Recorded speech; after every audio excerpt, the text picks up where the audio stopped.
Hola, gente. Bueno, buenos días, buenas tardes y buenas noches. Hoy vamos a hablar de un tema muy interesante, sé que interesa a muchos, pero de lo que hable, ya sabéis, siempre verificarlo y hacer vuestra propia investigación. Esto no quiere decir, yo soy, sabéis, anarco-cristiano, anarquista cristiano, pero esto no significa que lo que voy a hablar, mm, que ciertos mensajes sean verdaderos y haya una divinidad y el universo sea de un modo divino, jocoso, etcétera, etcétera, ¿no? Yo además sabéis que soy pro Dios, ¿eh? Y sabéis que soy trascendentalista en ese aspecto. No soy ni gnóstico, ni agnóstico, ni ateo, ni vainas en vinagre, ¿no? Entonces, vamos a ver quién creó estas religiones, ¿eh? Estas religiones y si existieron de verdad estos sujetos o no. Y entonces, para ello voy a ir primero hablando de Rashi. Rashi es muy importante, pero vamos al principio de todo, ¿no? Porque esta tríada abrámica que se llama, o la llaman en círculos académicos, es muy importante, tanto cristianos como no cristianos, ¿no? Y islámicos, etcétera, etcétera, ¿no? Históricamente, acordaros que el judaísmo como religión se formuló sobre la literatura Sefer HaYashar y por tanto el judaísmo es posterior al cristianismo, no anterior. Mucha gente aún no sabe esto, ¿no? El Torah, los libros de lo que llaman los the upright ones, dicen en anglosajón, de los que son rectos, de los que son, digamos, justos, ¿no? El libro de los justos, ¿no? El Sefer HaYashar y que fue creada por Salomón Bar Isaac, llamado Rashi, alrededor del siglo XII o XI. Aunque estas fechas, no os preocupéis, porque no son exactas al 100%, ¿no? Son siempre estimaciones. Sin embargo, fue Moisés ben Maimón, llamado Maimónides, que muchos lo conoceréis, quien amplió el Sefer HaYashar, escribió el Pentateuco, el Antiguo Testamento y los primeros 5 libros de Moisés. Esto es así, esto es así, esto es así y esto es puro y duro evidencia, ¿no? Esto se puede además buscar y veis que vais a empezar a entrelazar cosas y os daréis cuenta de cómo funciona esto, ¿no? Estos libros del Antiguo Testamento, que son 5, por eso se llaman Pentateuco, son los primeros libros de Moisés, se escribieron alrededor del 1168-1180, en la era medieval, obviamente, y los libros se imprimieron más tarde en 1475 con la invención de la imprenta y ya escribientes que manejaban eh, hojas de papel, etcétera, etcétera. Y poco después de la invención de la imprenta por parte de los varones judíos, un poco después de 1500. ¿No? Al contrario de lo que os han hecho creer, el cristianismo en realidad fue creado y formulado antes del judaísmo, como he mencionado, y sin embargo el Pentateuco, Antiguo Testamento, fue impreso antes del Nuevo Testamento, es decir, del Novum Testamentum, que se llama, Novum Testamentum, ¿no? Ahí estáis viendo a los dos ínclitos, que es Maimónides y Rashi. ¿Y cómo sucedió esto? En los primeros periodos del cristianismo, solo los sacerdotes y los patriarcas de la iglesia eran lo suficientemente, digamos, alfabetizados, sabían leer y escribir para interpretar las escrituras. El resto de los mortales, de las masas, eran analfabetas y por tanto no tenían acceso a esto. Y de hecho, las escrituras originalmente no estaban destinadas a que las masas y la gente, incluso los creyentes, leyeran e interpretaran, ¿no? A medida que más personas se vuelven alfabetos, en vez de analfabetos, ¿eh? La población cristiana occidente crece y lee y empieza a escribir. Estos varones, vamos a llamarle judíos, de Europa Occidental, capitalizan estos cambios formulando el Antiguo Testamento sobre los escritos literarios de Rashi y posteriormente distribuyendo las copias impresas a la comunidad cristiana mundial en Italia para su posterior distribución y ganancia, ¿no? Sea como fuere, el Papa Alejandro VI, que entre 1492, que es el año del descubrimiento, y 1503, no del todo satisfecho con el silencio que había sobre Jesucristo en el Antiguo Testamento impreso, encargó a Desiderio Erasmus, o Erasmo, que era un ex sacerdote de dramaturgo, que crease los evangelios sinópticos, es decir, Marcos, Mateo y Lucas. O sea que primero se crearon Marcos, Mateo y Lucas. Esto es muy importante para que empecéis a ver cómo funciona el tema. Y el Nuevo Testamento de Erasmus, es decir, el Textus Receptus o Novum Testamentum, fue diseñado y escrito originalmente en griego. De ahí que las primeras ediciones fueran en griego y después traducidas al latín y después al germánico y mucho más tarde al español. Pero en germánico, digamos, la lengua alemana y el inglés posteriormente fue entre el 1520 y el 1534, al inglés alrededor de 1525-1526, ¿no? Por William Tyndale. William Tyndale, además, que debo mencionar que el Evangelio de Juan no forma parte de los evangelios originales sinópticos, originales de los católicos.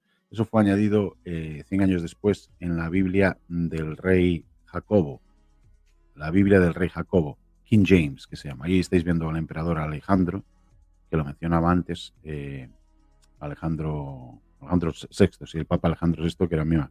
Buscar cosas de Alejandro VI, que es muy, muy interesante, ¿no? Y si bien la mayoría de la gente piensa que el judaísmo precede al cristianismo, el orden correcto de esta tríada abrámica, de estas religiones de los libros, fue en realidad el diofisismo y después el monofisismo. Podéis buscar estos dos términos, diofisismo y monofisismo. Esto tiene que ver con la divinidad de Cristo y la divinidad de las entes paganas, porque el cristianismo es muy antiguo. El cristianismo era un antiguo paganismo.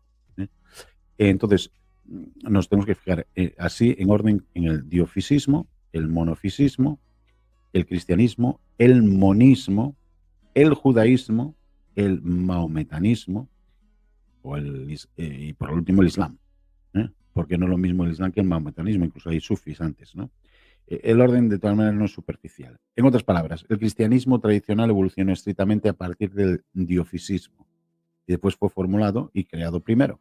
El judaísmo evolucionó a partir del monismo y el nacionalismo y se creó después del cristianismo, ¿no? El islam tradicional evolucionó a partir del monofisismo, del monismo y del mahometanismo y fue creado al final. De hecho, he hablado aquí que Mahoma no existía. Mahoma está basado en unos caracteres que diré a continuación, pero ahora que conocemos el orden apropiado de la evolución de esta tríada abrámica, vamos a mirar un poco las escrituras en su totalidad, ¿no? Porque las escrituras no son más que guiones de Hollywood. No son más que guiones de Hollywood. Pueden ser místicos y tal. No digo que ciertas cosas de los mensajes están bien, obviamente, pero están adaptados de las antiguas mitologías y de la astroteología. Si queréis saber más de la astroteología, podéis clicar ahí y ver nuestro libro Astroteología. Lo ponéis Astroteología, la cara oculta de Jesucristo, la cara oculta de Jesús, astroteología, y ahí está todo explicado sin que yo tenga que hacer aquí una interacción. Vais a amazon.com, amazon.es o lo que sea, y buscáis astroteología y ya lo veis, ¿no? Y estas escrituras adaptadas de las antiguas mitologías a la astroteología del noroeste de África, de la India, o sea, el Hindu Kush y las mitologías del Hindu Kush que trataban de la interacción entre los cuerpos celestiales o celestes, es decir, el Sol, la Luna, las constelaciones de las estrellas y los movimientos planetarios y los cuerpos terrestres, es decir, los chakras terrestres, el Kundalini, la glándula pineal, los órganos como el hígado, los riñones, el lingam, el yoni, etc. Tiene, digamos, como este lema de como es arriba, es abajo. Como es arriba, es abajo. Por eso lo habéis oído en muchas ocasiones esto, ¿no? Como es arriba en el cielo, es abajo en la tierra, ¿no? Y los escritores de las escrituras, estas de las sagradas escrituras, digamos de una manera, en su intento de confundir y gobernar a las masas, antropomorfizaron las interacciones mitológicas. O sea, antropomorfizar estos cuerpos celestes que se mueven y la Tierra que se mueve y todo esto mencionado, ¿no? Por ejemplo, vamos a poner un ejemplo, el Sol. El Sol se personifica, lo que se llama antropomorfizar, como el Hijo. Entonces tienes los 12 signos del zodiaco que se convierten en los 12 discípulos, los 12 caballeros, los de las 12 tribus, los 12 acompañantes, los 12 apóstoles, y después tienes los 3 sistemas estelares que apuntan al Sol. en el horizonte, se convirtieron en los 3 reyes que seguían el nacimiento del Hijo del Sol, Cristo, ¿no? Y después tienes Saturno, que es muy interesante, porque Saturno además tiene un movimiento especial y tiene además unos anillos, por eso se llama el Señor de los Anillos, que se convierte en el dios El. El plural es Elohim, que es la raíz plausible del nombre Gabriel, Emmanuel, Ángel, ¿eh? Miguel, ¿eh? Esos son normalmente además los ángeles israelitas. Israelitas no tienen que ser judíos, israelitas, que explicaré a continuación, es el dios El, es un dios cubo, que está en forma de cubo y está representado simbólicamente como el cubo negro. Y es probable, pero no inverosímil, que el nombre de Israel se deriva de ese culto antiguo egipcio y del Medio Oeste, de la diosa de la luna, Isis, Amen-Ra. Isis es la luna, Amen-Ra es el sol, de ahí tienes Isis, Ra, Is-Ra, y Saturno, que Saturno, el dios ugarítico, se llama El, ¿eh?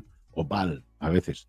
Por lo tanto, tienes Israel, el dios hebreo es Yahweh, que tienes YHWH, que es Yod, Hi, Wa, Hi, Yod, Hi, Wa, Hi. Transliterado es Yahweh o Jehová en latín, que es conocido como el tetragramatón, el dios de las 4 letras, ¿no? Ahí también veis que esto estaba muy seguido en Egipto, Y estas 4 letras del dios cubo, tiene 4 letras, como un cuadrado también. Yo lo considero que el culto de Yahweh probablemente fue el original y obviamente lo ves en varias tradiciones y costumbres que tienen, incluso en el judaísmo y el islam, en esa circunvalación ritual que tienen, ¿no? Que el ritual, por ejemplo, de rodear la piedra del cubo, de la Kaaba, 7 veces, ¿no? Los islámicos van alrededor de la Kaaba 7 veces. Eso tiene que ver también con Saturno y está rodeado de los anillos, ¿no? Y ahora que tenemos una idea de cómo se formularon estas escrituras, examinemos los personajes centrales de la tríada abrámica, ¿no? Es decir, Jesús, Moisés y Mahoma, ¿no? Entonces, esto es muy importante porque hay un montón de información de esto y la gente pues se monta a la picha un lío, ¿no? Pero en primer lugar, Jesús, tal como se describe en las escrituras, obviamente nunca existió, ¿no? De hecho, los gnósticos dicen de una manera que es la tradición gnóstica, que era un ser divino, es como un avatar, ¿no? Como Krishna, Buda, tampoco que Buda existió, digamos, como ser material, ¿no?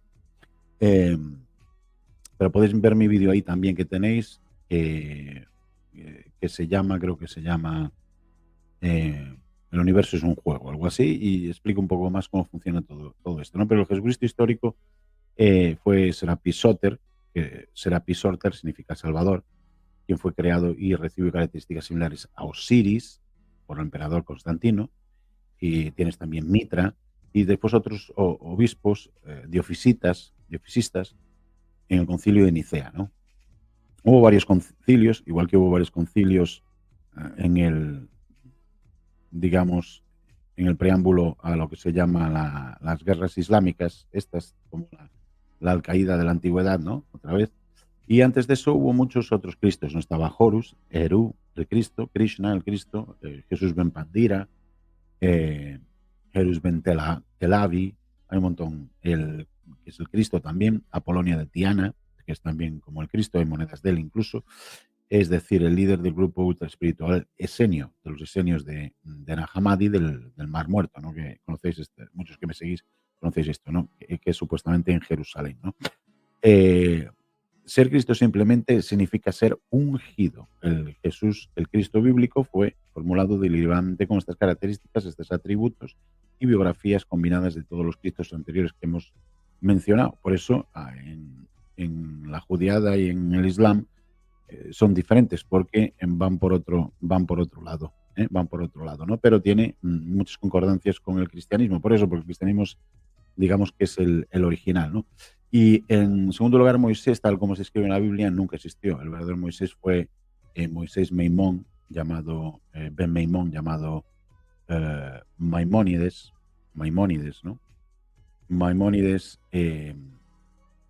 amplió como he dicho, la literatura del Sefer HaYashar y escribió el Pentateuco, el Antiguo Testamento. También tiene que ver con el Cábala, que es una tradición muy antigua, egipcia y babilónica, y también druídica de los celtas, que eran los originales pobladores de los castros ingleses y franceses de la Galia y de Hispania, etcétera, etcétera. Y los primeros libros de Moisés, alrededor del 1150, 1180, fue este Moisés histórico, el Moisés Ben Maimón o Maimónides, ¿no? Quien se conectó, digamos, o quien se catapultó a sí mismo en las escrituras, en la antigua historia egipcia de Amenhotep IV. Amenhotep, acordaros que es Akenatón o Akenatón, o Akenatón, le llaman muchos, que realmente existió, que era un faraón históricamente que huye de Egipto hacia Canaán en exilio, ¿no? Lo exilian, Seti, etcétera. Bueno, pero esto ya hablamos mucho de Akenatón, podéis buscar los vídeos de Akenatón y los veis, ¿no? Pero Moisés, como se describe en el Antiguo Testamento, además, Akenatón es el primer monoteísta, digamos, de una manera, y el primer,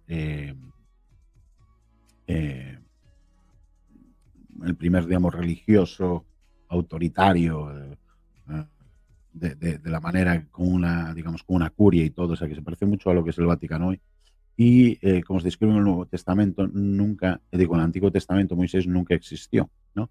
Una vez más, Moisés, que fue Moisés ben Maimón, o Maimónides, quien escribió los primeros 5 libros de la Torá del Antiguo Testamento, el Pentateuco, alrededor del siglo XII, y fue el quien se puso en esa antigua historia egipcia con atributos de Akenatón y otros tradiciones místicas egipcias y de Oriente, ¿no?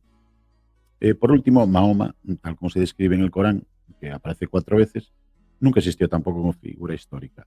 El Mahoma real, en la que están basados los textos del Corán, el 99,5% de todas esas batallas, sobre todo místicas y todo eso que dice, y, el Sharia y etcétera, etcétera, el Mahoma real o histórico fue Muhyiddin Muhammad Ibn al-Arabi, porque Muhyiddin Muhammad Ibn al-Arabi es, que no debe confundirse con Abu Bakr Ibn al-Arabi, que es otro gran sufi monista, que murió casi 2 décadas antes de que naciera, de hecho, al-Arabi, ¿no?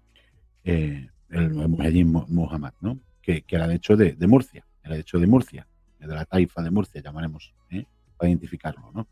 Fue la biografía de ese líder espiritual, es decir, la de Arabi, la que se utilizó para crear el profeta Mahoma en el Islam, eh, convergiendo con Ibasilien Ben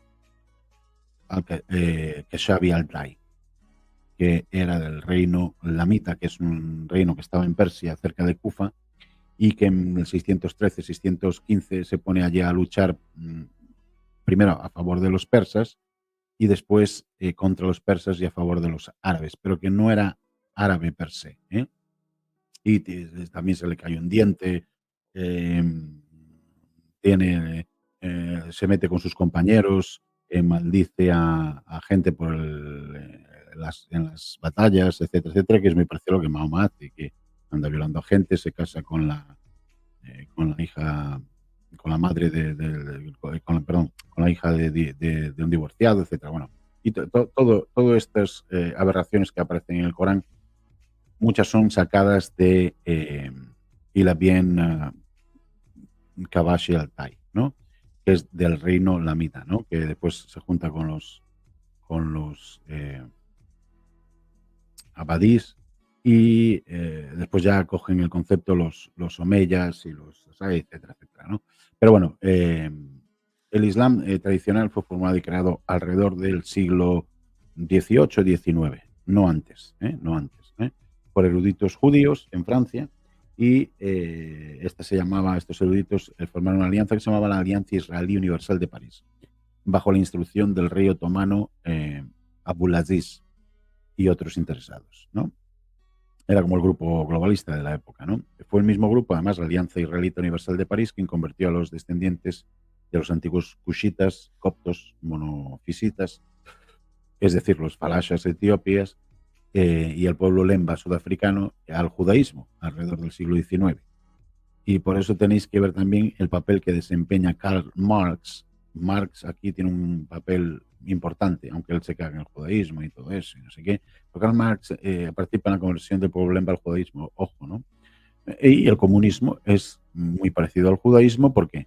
Porque el comunismo es una ideología política, igual que el islam y que el judaísmo, expansionista, violenta y que quiere conquistar todos los territorios bajo esa ideología, ¿no? Es un internacionalismo, un imperialismo, ¿no? Y esto es lo que pasa con el islam y el judaísmo sobre todo, aunque en los tiempos modernos han hecho como un estado, ¿no? Pero fijaros que hacen un estado que después que se expande por todos los lados, ¿no? Y ya os digo que yo desafío aquí a cualquiera que apologista de las escrituras a que me proporcione evidencia lingüística, histórica, no teológica, o arqueológica, o biológica y pictórica para refutar mi tesis. Si me producís evidencia lingüística, histórica, arqueológica, biológica de Mahoma, de Moisés, de Jesús, de San Mateo, San Lucas, San Juan, arqueología pura y dura, o de todas las batallitas estas del rey David, o las batallitas de Sansón. Sansón, fijaros que suena como Hércules. David, el rey, suena como Néstor y Héctor en la antigua Grecia. O sea que es muy posterior todo esto del judaísmo, el islam, e incluso el cristianismo es posterior a muchas de las mitologías y leyendas que ya había en otros pueblos prehistóricos, ¿no? Y además las escrituras eran en general una falsificación, distorsión y personificación de estas antiguas mitologías e historias hindús, como Brahma. Tenéis Brahma y la das la vuelta es Abraham. Brahma tiene la mesa de Bhakti, que es su mujer y no puede parir tampoco, y Abraham tiene su mujer Sara, que no puede parir tampoco y se encuentra con los faraones y con Dios y sacrifica a un niño, etcétera, etcétera, ¿no? Esto es lo mismo que tenían los hindús mucho antes y los personajes creados en las escrituras no tienen conexión histórica ninguna con el noroeste de África y ahora que la llaman el Medio Oriente, ¿no? Pero sí con la antigua India. Con la antigua India tienen mucho más que ver, ¿no? Pero bueno, chicos, os agradecería que os suscribierais ahí arriba. Necesito gente que se suscriba, es importante. Importante que os suscribáis ahí a colonribas.show, lo tenéis ahí, colonribas.show. Por favor, si os podéis suscribir ahí a colonribas.show, os agradecería mucho y así, porque no os meto anuncios ni nada, y así podemos seguir durante mucho tiempo y aprendemos cosas. Muchas gracias, buenos días, buenas noches, buena suerte y un abrazo cósmico a todos y que siempre confíen en el universo, porque siempre vamos ganando. Siempre vamos ganando y gloria y honor hasta la victoria final. Chao. Con Ribas Show.